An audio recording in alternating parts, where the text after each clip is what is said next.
বিএনপির নেতা জনাব রুহুল কবির রিজভী তার একটি ভিডিও ক্লিপ দেখলাম। সেই ভিডিও ক্লিপে তার যে বক্তব্য, সেই বক্তব্য শোনার পর আমার কাছে মনে হলো যে আমারও এই বিষয়ে কিছু বলার আছে। সেটা নিয়ে বলব।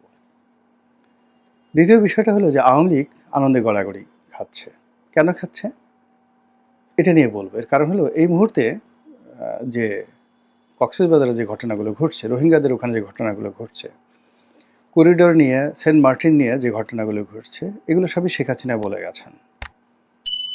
এবং তিনি এও বলে গেছেন যে আমি এই কাজগুলো করলে আমাকে ক্ষমতা থেকে যেতে হবে না, কিন্তু আমি এই কাজ করব না, আমি ক্ষমতা থেকে চলে যাব। এটা সে 2023 সন থেকে বলে আসছে। 2023 সন থেকে বলে আসছে। তো সেই ঘটনাগুলি এখন ঘটতে চলেছে এবং সারা বাংলাদেশ এখন আলোচনা করছে, সমালোচনা করছে, আর কয়েকদিন পরে বিক্ষোভে রাস্তায় নেমে পড়বে। আর তখন আওয়ামী লীগ আনন্দে গড়াগড়ি দেবে। এই বিষয়গুলো নিয়ে মূলত কথা বলবো। অনেকে ভিডিওর দীর্ঘতা নিয়ে বা আমার ভিডিও লম্বা হয়ে যায়, সংক্ষিপ্ত করার কথা বলেন। আমি এই বিষয়গুলো নিয়েই কথা বলবো। আপনার যদি ভালো লাগে কন্টিনিউ উইথ মি, আর যদি ভালো না লাগে আসসালামু আলাইকুম। এর কারণ হলো যে সবারই কথা বলার কতগুলো রং ঢং আছে। আমি যে কথাগুলো বলি এখানে নিজের ব্যক্তিগত অভিজ্ঞতা বলি, গল্প বলি, ইতিহাস বলি, সাহিত্য বলি, এটাকে একটা নাটকের মতো করে, গীতিনাট্যের মতো করে আপনাদের জন্য উপস্থাপন করার চেষ্টা করি, যেন আপনাদের মধ্যে যাদের জানতে ইচ্ছা করে, শুনতে ইচ্ছা করে, তারা যেন এখান থেকে তথ্য পান, উপাত্ত পান এবং চিন্তার খোরাক পান। তো এজন্য আসলে যদি পত্রিকার খবর বলতে যাই বা সাধারণ কোনো ঘটনা বলতে যাই, আসলে 2 মিনিটের বেশি বা 1 মিনিটের বেশি লাগে না। আমি তো প্রথমেই বললাম যে আমি শিরোনামের এই বিষয়গুলো নিয়ে বলতে চাই। এখন এটার পক্ষে বিপক্ষে বলতে গেলে একটু সময় লাগবে এবং সেই সময়টা নিয়েই আমি কথা বলছি। প্রথমে বলি শেখ হাসিনার আনন্দে গড়াগড়ি। তো এই ব্যাপারে রুহুল কবির রিজভী সাহেব মূলত একটা বক্তব্য দিয়েছেন, শর্ট ক্লিপ। উনি আরও অনেক কথা বলেছেন।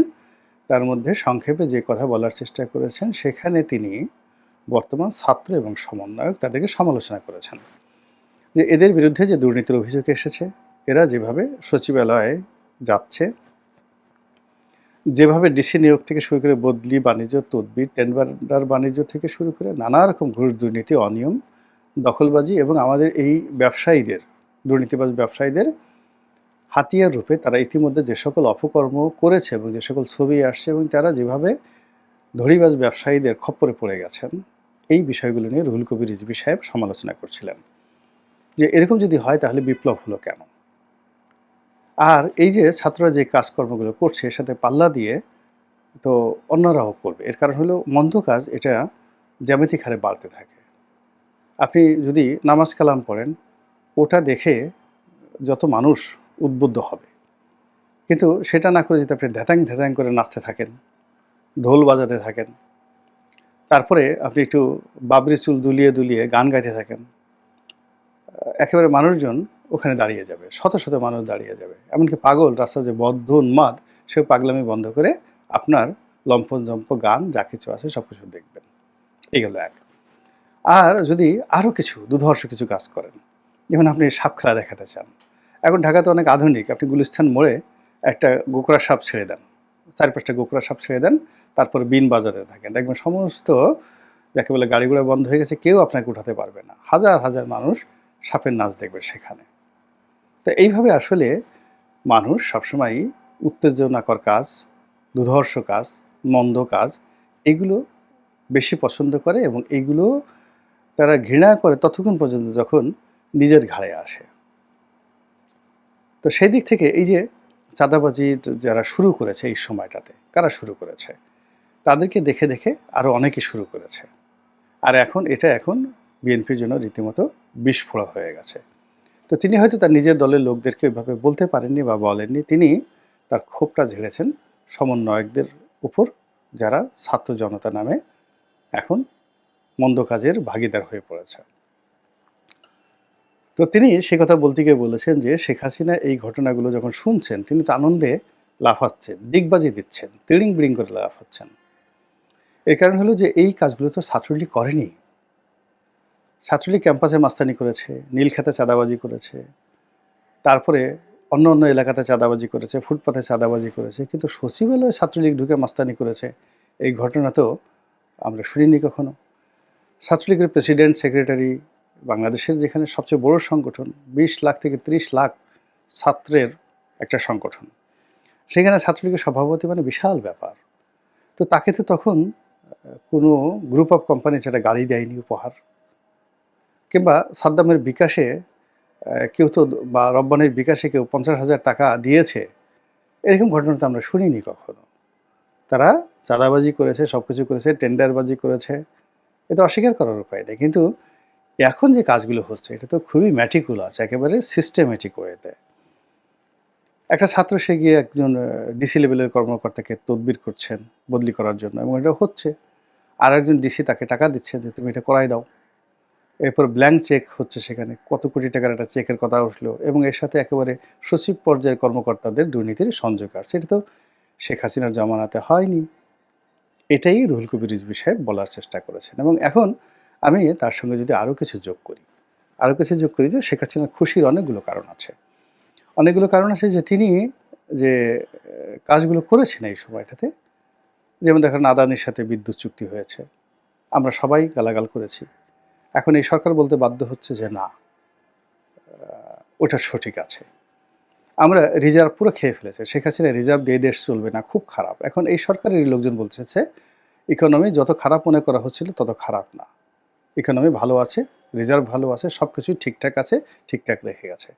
তাহলে বলেন তো শেখ হাসিনা একটু যদি রবীন্দ্রসঙ্গীত গায়, আমারও পরানো যাহা চায়, আপনি তাকে বকা দিতে পারবেন বলেন? সে যে তু সিজ বড়ি হ্যায় মাস্ত মাস্ত, এই যে কথাগুলো সে গানগুলো গাচ্ছে, মনের আনন্দে কেন গান গাচ্ছে?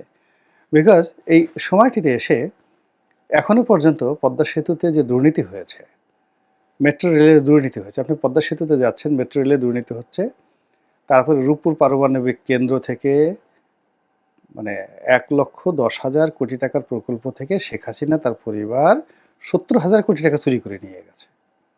এই কথা তো আমরা বলেছি, কিন্তু কই? এগুলো প্রমাণ লাগবে না? এগুলো বিশ্বাস করতে হবে না? কিন্তু এগুলো তো আমরা এখন প্রমাণ দিতে পারছি না। বরং উল্টো পদ্মা সেতু দিয়ে যাচ্ছি, মেট্রো রেল চলছে, এক্সপ্রেসওয়েতে যখন প্রতিদিন লাখ লাখ মানুষ যাচ্ছে, গাড়ি যাচ্ছে। আপনি দেখেন তো কুড়িল বিশ্ব রোড থেকে শুরু করে এসে যখন আপনি মগবাজারে এসে এক্সপ্রেসওয়েতে নামেন গাড়িতে করে, আল্লাহর রাস্তে বলেন তো, খোদার কসম করে বলেন, আপনি কি তখন ডক্টর ইউনূসের কথা মনে করেন, বেগম খালেদা জিয়ার কথা মনে করেন, তারেক জিয়ার কথা মনে করেন, না শেখ হাসিনার কথা মনে করেন? একবার একটু চিন্তা করেন তো। আপনি যখন মেট্রো রেলে বসেন, মেট্রো রেলে বসে কি আপনি হিলারি ক্লিন্টনের কথা চিন্তা করেন, বারাক ওবামার কথা চিন্তা করেন, বা ডক্টর ইউনূসের যে স্বাস্থ্য উপদেষ্টা নূরজাহান বেগম, অথবা তার যে ব্যক্তিগত সচিব আছেন, আর সুন্দরী মহিলা আছেন, ভদ্রমহিলা, তো ওনার কথা কি আপনার মনে হয়, বা ওনার প্রেস সচিবের কথা মনে হয়, নাকি শেখ হাসিনার কথা মনে হয়? আপনি একটু চিন্তা করেন অবস্থা। বা যখন সব জায়গাতে গিয়ে দেখে যে পুলিশ কাজ করছে না, তারপরে কোর্ট কাছারিগুলোতে যে যার মতো করে মারধর কাটাকাটি ইচ্ছা মতো করছে, তখন কি আপনার মনে হয় না যে না, এসে একটা শক্ত শাসক থাকলে ভালো হতো? এইগুলোকে আসলে প্যাদানি দেওয়া দরকার, এগুলো পদের উপর বাড়ি দেওয়া দরকার। কিছু লোক আমাদের সমাজে এমন বাড়াবাড়ি করছে এখন এই সমাজেতে এসে, আপনাকে মনে হচ্ছে না যে এদেরকে আসলে দুধ কলা দেওয়া উচিত না, এদেরকে আসলে পশ্চাৎ দেশে বাড়ি দেওয়া উচিত? তো টেকনাফ থেকে তেঁতুলিয়া পর্যন্ত প্রতিদিন লক্ষ লক্ষ ঘটনা ঘটছে, যে ঘটনায় মানুষ শেখ হাসিনাকে স্মরণ করতে বাধ্য হচ্ছে। একেবারে দেখা গেল গ্রামের একেবারে সাধারণ একটা ছেলে এসে যে জুলুম অত্যাচার করতেছে, দোকান বন্ধ করে দিচ্ছে, আগুন ধরায় দিচ্ছে, শিক্ষককে পদত্যাগ করাচ্ছে, কলেজ স্কুল কলেজের লেখাপড়া সব শেষ, ড্যাম, সব কিছু মানে কি সে কীভাবে চলছে, পুরো রাস্তা দখল করে যেখানে সেখানে ব্লক হচ্ছে, যেখানে সেখানে অবরোধ হচ্ছে, ব্যাটারির মানে ব্যাটারি রিক্সা চালক তাদের ভয়ে মানে কি বলবো, মানে থরথর করে পুলিশের বড় বড় কর্তারা কাঁপছে, গার্মেন্টসের কর্মীরা রাস্তায় নেমে তারা পুলিশ আর্মির একজন ব্রিগেডিয়ারের গাড়ি পুড়িয়ে দিচ্ছে।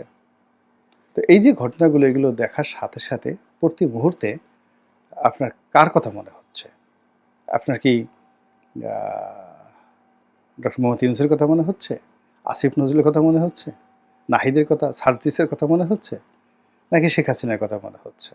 আর এটা আপনার এই যে মনের যে কথাগুলো, এটা যদি শেখ হাসিনা টের পেয়ে যায় যে তাকে কেউ স্মরণ করছে, সে কি খুশিতে একটু লাখ পাবে না? পিয়ার কিয়া তো ডরনা কিয়া। তো উনি ওইবার তো বলছে তু সিজ বড়ি এক মাস্ত মাস্ত। আমার তো মনে হয় নেক্সট বার উনি ভিডিওতে যখন কথা বলবেন, তো পিয়ার কিয়া তো ডরনা কিয়া, আমি তো বাংলাদেশকে ভালোবেসেছি, বাংলাদেশকে পেয়ার করেছে, তো এত ভয় কিসের, ডর কিসের? এভাবে তিনি গান শোনাবেন, হিন্দি গান শোনাবেন। গেল ওনার কথা। এরপর আসি আওয়ামী লীগের গড়াগড়ি। আওয়ামী লীগ তো আছে, 1% আওয়ামী লীগও দেশ ছেড়ে যায়নি।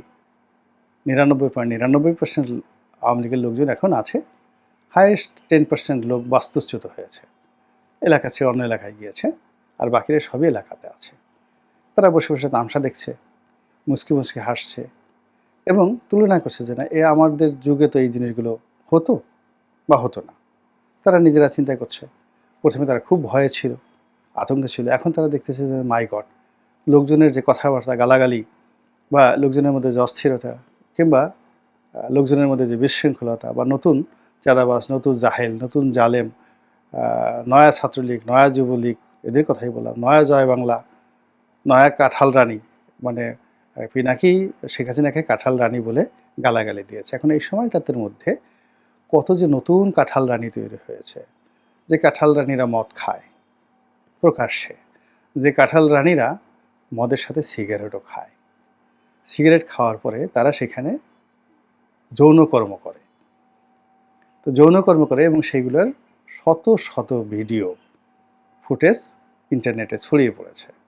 এখন যখন এই সকল অল্প বয়সী কাঁঠাল রানীদেরকে দেখার পরে তখন ওই যে পিনাকি যে তাকে কাঁঠাল রানী বলেছেন, শেখ হাসিনাকে কাঁঠাল রানী বলেছেন, এখন সেই শেখ হাসিনার সেই কাঁঠাল রানী আর এই যে নতুন